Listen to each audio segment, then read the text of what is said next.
राज्यसभा।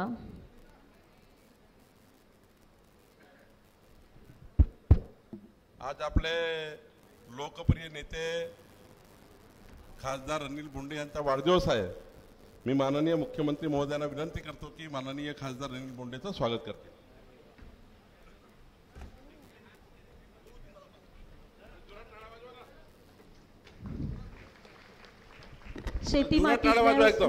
शेती मातीतल्या या सुपुत्राचा, ज्यांची ही स्वप्नपूर्ती आहे, ज्यांनी खऱ्या अर्थाने आपल्या मतदारसंघाचा कायापालट केला होता आणि राहिलेले कामं आजही ते पूर्णत्वास नेत आहे, असे आमचे डॉक्टर अनिल बोंडे साहेब।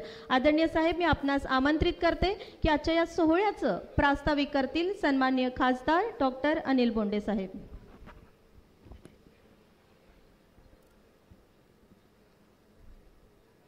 भारत माता की। अजून मोठा आवाज येऊ द्या, देवेंद्रजींपर्यंत गेला पाहिजे, वरही गेला पाहिजे। भारत माता की।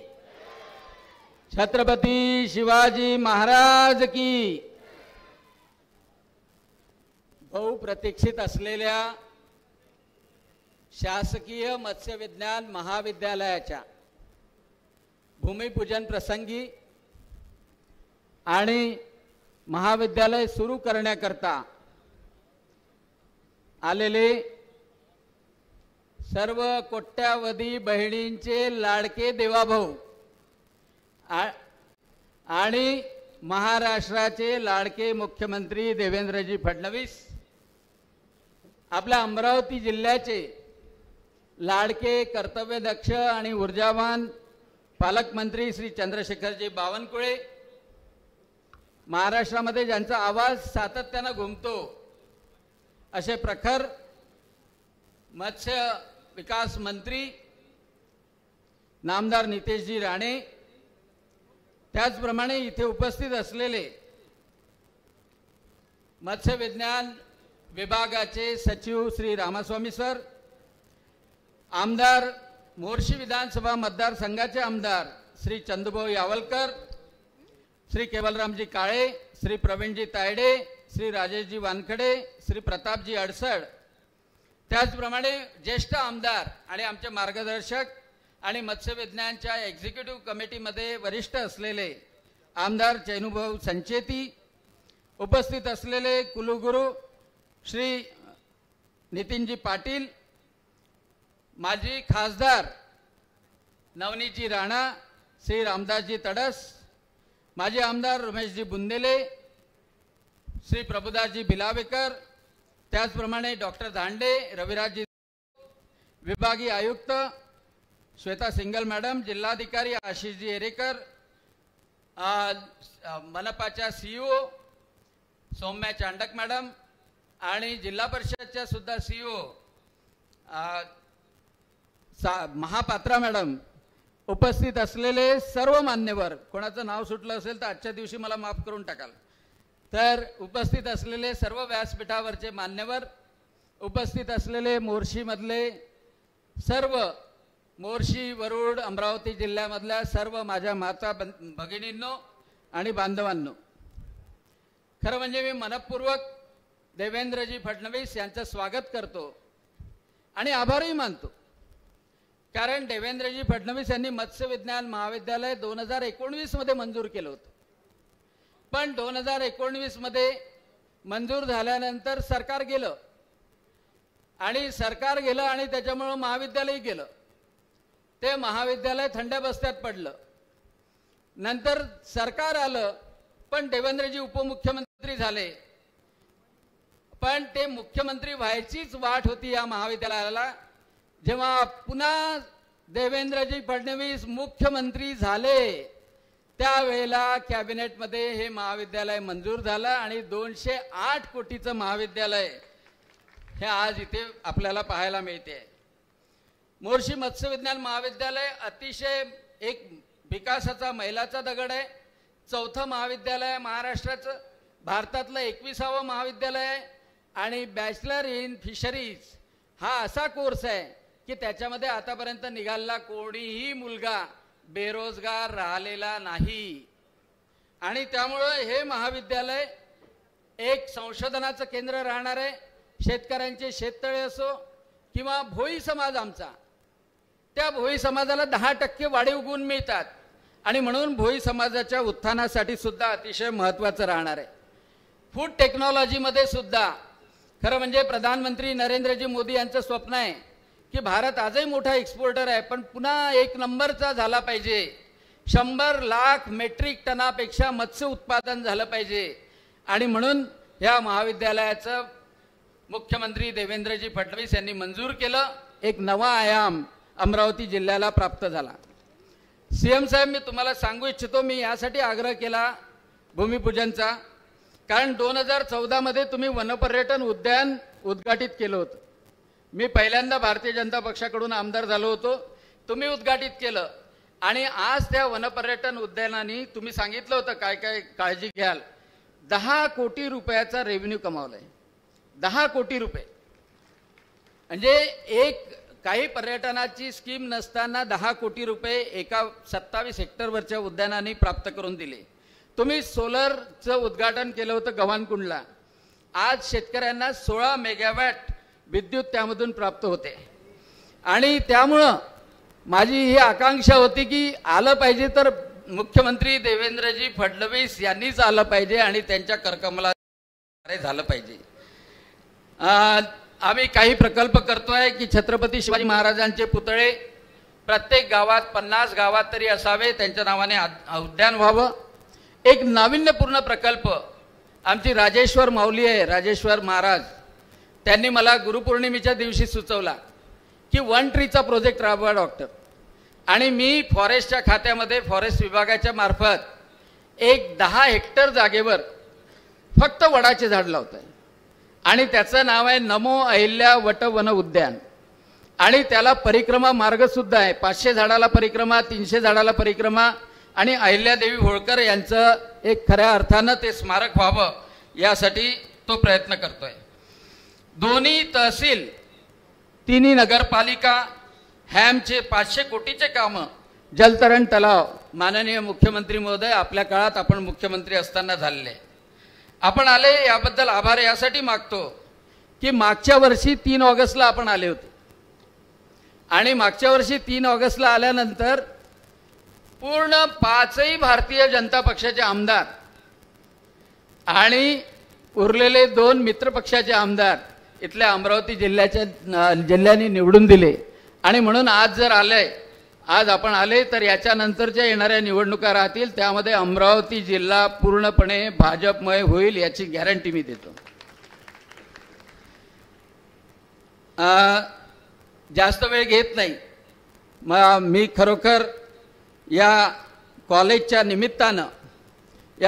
निमित्तानं अनेकांनी यामध्ये खूप सहकार्य केलेलं आहे. त्यांचा फक्त नामोल्लेख करतो. माजी पशुसंवर्धन मंत्री राधाकृष्णजी विखे पाटील, पंकजाताई मुंडे, नितेशजी राणे, अतुलजी सावे यांचं खूप मोठं सहकार्य मला लाभलं. आमचे आमदार उमेश उर्फ चंदू यावलकर यांचं सुद्धा अतिशय मोठं सहकार्य लाभलं. गिरीशजी महाजन जलसंपदा मंत्री यांनी 4.8 हेक्टर जागा इमारत बांधकामासाठी दिली आणि सर्वात महत्त्वाचं की मुख्य सचिव श्री राजेश कुमारजी ते मत्स्यचे सचिव सुद्धा होते आणि आताचे सचिव श्री रामास्वामी साहेब यांनी अतिशय मोलाची मदत केली मला. आणि आपल्याला सांगू इच्छितो की आपले उपसचिव सिद्धेश्वर मोकाशी, राजूरकरजी, देवरामजी पडळकर, आशिषजी यांना असं वाटत होतं की डॉक्टर बोंडेचा हा प्रकल्प निश्चित पूर्ण झाला पाहिजे आणि प्रत्येक पदोपदी मदत केली. जलसंपदा विभागाचे प्रधान सचिव दीपक कपूरजी, जलसंपदा ऊर्ध्व प्रकल्पाचे अनिकेत सावंत, त्यासोबतच श्री गिरीजी, हे सर्व लोकांनी अतिशय मोलाची मदत केली. विद्यापीठाचे कुलगुरू श्री नितीन पाटील, कुलसचिव मोना ठाकूर आणि विद्यापीठाचं कार्यकारी परिषद, मी उल्लेख करणं अतिशय आवश्यक आहे की कार्यकारी परिषदेवर माननीय मुख्यमंत्री महोदयांनी मोर्शीचा एक मुलगा, आपला कार्यकर्ता, साधा कार्यकर्ता सुनील सोमवंशी याला एक्झिक्युटिव्ह पदावर नेमलं आणि त्यांनी पूर्ण मेहनत घेतली आणि त्याचं सुद्धा सुनील सोमवंशीचं त्यासोबतच चैनू भाऊ संचेती आणि इतर एक्झिक्युटिव्ह मेंबर या सर्वांनी अतिशय मोलाचं सहकार्य या संदर्भात केलेलं आहे. मी आभार मानतो की माझे 65 वर्ष पूर्ण झाल्याबद्दल माझा सन्मान सत्कार माननीय मुख्यमंत्री महोदयांनी केला. पण जेव्हा आमंत्रण द्यायला गेलो आणि त्यांना म्हटलं की तुम्हाला यावंच लागतं, म्हटलं कमीत कमी मत्स्यविज्ञान महाविद्यालयासाठी नाही तर 65 वर्ष पूर्ण झाले म्हणून तरी या. तर ते म्हणत होते की तुम्ही 65 वर्षाचे वाटत नाही. आता माहीत नाही लोकांना काय, तर 65 वर्षाचे वाटत नाही. आणि खरोखर ती ऊर्जा माझ्यामध्ये अजूनही आहे. आणि त्या ऊर्जेचं कारण असं आहे की या मोर्शी विधानसभा मतदारसंघाने मला 2 वेळा आमदार म्हणून निवडून दिलं. आणि आजही मोर्शी विधानसभा मतदारसंघातला प्रत्येक माणूस, प्रत्येक मुलगा, प्रत्येक माता भगिनी माझ्यावर तेवढंच प्रेम करतात. माझ्या आईवडिलाचे आशीर्वाद, स्वर्गीय त्रिवेणीबाई बोंडे आणि आशीर्वाद, भारतीय जनता पक्षाच्या कार्यकर्त्यांचा विश्वास आणि माझा मुलगी मनाली, कुणाल, भूषण या सर्वांचं प्रेम, त्यासोबतच माझ्या दोन्ही बहिणी माधुरी मेटांगे जी ठाण्याला आहे आणि संगीता शिंदे आणि भाऊ सुनील या सर्वांचं मला पाठबळ. आणि सर्वात महत्त्वाचं, सगळ्यांना माहीत आहे, सगळ्या माता भगिनी ज्या आहे त्यांच्या आवडत्या डॉक्टर वसुधा यांचं सुद्धा, म्हणजे असं म्हणू शकतो त्या काळजी तर घेतातच पण जागता पहारा माझ्यावर ठेवतात. म्हणून मी 65 वर्षाचा वाटत.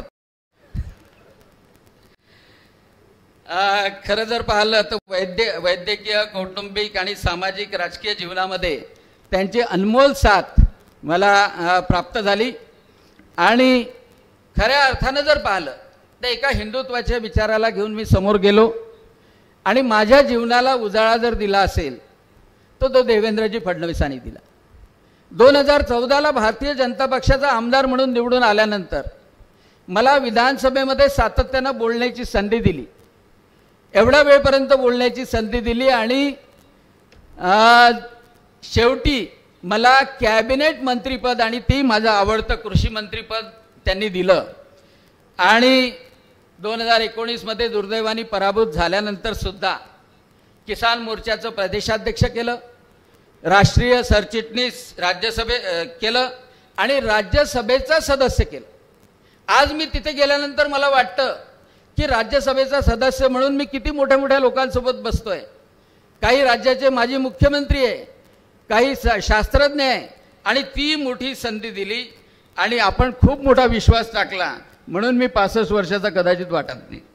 आणि शेवटी एकच ईश्वराला प्रार्थना करतो की 2014ला मला आठवतं की एक नारा होता, देशामध्ये नरेंद्र आणि राज्यामध्ये काय होता नारा, देशामध्ये नरेंद्र आणि राज्यामध्ये देवेंद्र. आणि प्रधानमंत्री नरेंद्रजी मोदी यांनी भारताची संपूर्ण दिशा बदलली. सर्व क्षेत्रामध्ये भारत आघाडीवर गेला आणि भारत आणि 2047 मध्ये विकसित भारताचं आपण समोर जातोय. त्याच वेळेला महाराष्ट्र राज्यातल्या देवेंद्र फडणवीसांनी लाडक्या बहिणीच्या देवाभाऊनी पुन्हा मुख्यमंत्री पदावर विराजमान झाले आणि समृद्ध महाराष्ट्र, विकसित भारतासोबतच समृद्ध महाराष्ट्रासाठी आपलं नेतृत्व करतात आहे. आणि म्हणून दुर्दैवाने जरी 2019 मध्ये ते मुख्यमंत्री झाले नाही, राहूकेतू लागले होते, पण ते झाले नाही तरी आज राहूकेतू निघून गेले आणि पूर्ण देवेंद्र फडणवीसांचा सूर्य आज तळपतोय. युवक, शेतकरी, शेतमजूर सर्व एकजटीनं महाराष्ट्राला देवेंद्रजीच्या नेतृत्वात पुढे नेणार आहे. समृद्ध महाराष्ट्र हा केला जाणार आहे. आणि म्हणून जाता जाता फक्त एकच म्हणतो देवेंद्रजीसाठी की आमच्या सगळ्यांच्या मोर्शीकर जनतेच्या, सर्व व्यासपीठावरचे, व्यासपीठासमोरचे आणि असंख्य लोक जे ऐकणारे त्यांचे तुम्हाला मनपूर्वक शुभेच्छा आहे. आणि शेवटी या 4 ओळींनी मी माझं मनोगत व्यक्त करतो, स्वागत व्यक्त करतो कि उगता हुआ सूरज रोशनी दे आपको, खिलती हुई कली खुशबू दे आपको, हम तो कुछ देने के काबिल नहीं, हम तो कुछ देने के काबिल नहीं, लेकिन देने वाला वो भगवान, देने वाला माँ भारती का सबसे ऊंचा सन्मान दे आपको. आणि म्हणून पुन्हा एक वेळा देवेंद्रजी फडणवीस, आमचे पालकमंत्री चंद्रशेखरजी बावनकुळे, नितेशजी राणे आणि सर्व व्यासपीठावरच्या व्यक्तींचं आणि सर्व उपस्थित सगळ्या मोर्शी, वरुड, अमरावती जिल्ह्यातल्या सर्व जनतेचं मनपूर्वक स्वागत करतो आणि माझ्या 2 शब्दांना विराम देतो. जय हिंद, जय भारत. धन्यवाद. सन्माननीय खासदार डॉक्टर अनिल बोंडे साहेब, आपणास